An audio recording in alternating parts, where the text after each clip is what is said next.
Michael Cohen continues to lose subscribers. At the height of his popularity, when he was with Midas Touch, his subscriber numbers on YouTube were up to about 515,000. They're down to about 504,000 now. So he's lost about probably around 7 to 10,000 subscribers. And this is because of the fallout from his lack of candor about his involvement with the Epstein file. Now, initially, Michael told Tariq Palmari on her podcast that he handled a case for Trump around 2016 involving a Jane Doe. Trump said it was BS. Michael said that the address he was given was some warehouse in the Bronx, and he considered it BS, along with Trump.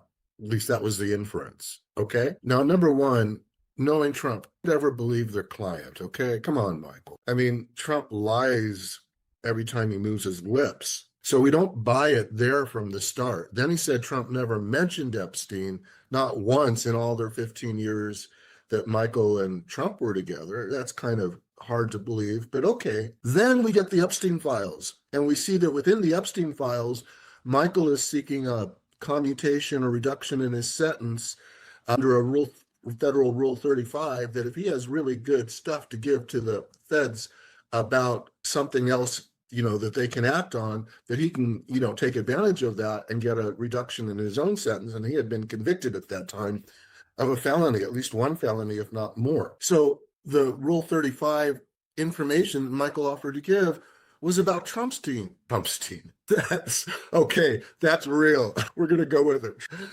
Trumpstein. Yeah, he had information about Trump and Epstein that he said could really bring down the president. Now, if all it was to say that Trump said the case was BS, that's not much to give for a Rule 35 offering. So we don't believe you there, Michael. All Michael Cohen needs to do, and Lev Parnas is really actually doing Michael a big favor.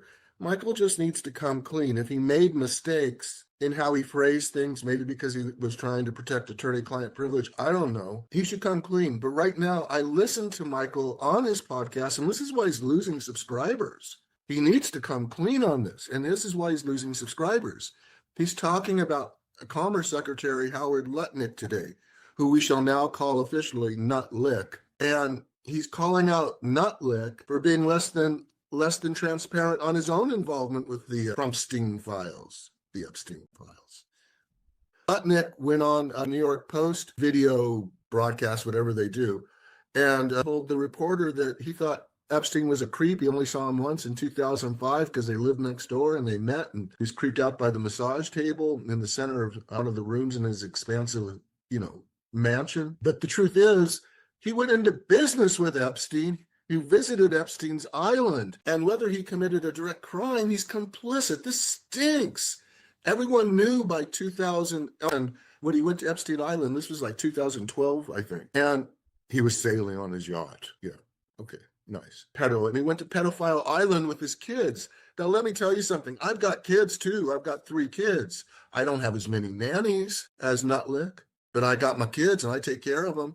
Do you think I really want them to go onto a pedophile's island? Do you think I, as a respectable human being, would want to associate with Epstein or touch any money or anything involved with that pedo? Everyone knew by 2012 because he had been busted something like 4 years earlier in 2008. And here's Nutlick visiting the island, and here's Michael, who also is less than transparent, criticizing Nutlick for lying to the Post in that interview before the Epstein files came out, and now, admitting he had visited Epstein a number of times, and Nutlick says, I don't see what the problem is. Listen, he lied in the beginning. Now he doesn't see a problem with associating with a pedophile? That's the kind of people we want in office in America? Really? I think we can do a little better than this. Getting back to Michael, who wants to believe him now? I look at Michael, talk about Nutlick, and I say, well, why don't you come clean? So I kind of watch Michael for amusement now and to report on him for you. I don't want people to get fooled. I'm pretty clear-eyed about things for whatever reason. And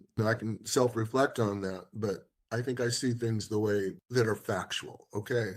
Anyway, Cohen does need to come clean. He should take up Lev Parnas. They should have a mono. We should get to ask Michael all these questions and see how he responds. Because right now, he's not only losing credibility, he's losing subscribers. He keeps telling people, too, on his podcast, he keeps saying, we're growing again, despite what happened with Midas Touch, that we split ways. No, you're not growing, Michael, and we see that, too. we see you're lying when your lips move, because if you were growing, the numbers wouldn't be going down to 504,000, they'd be going up again. So Cohen really does need to come clean. Now, I want to mention something. On this podcast, he said that he had been in the hospital for high blood pressure, and I hope he's okay. And I'd like him to be disgraced and live long enough to see that, if that's the way it comes out.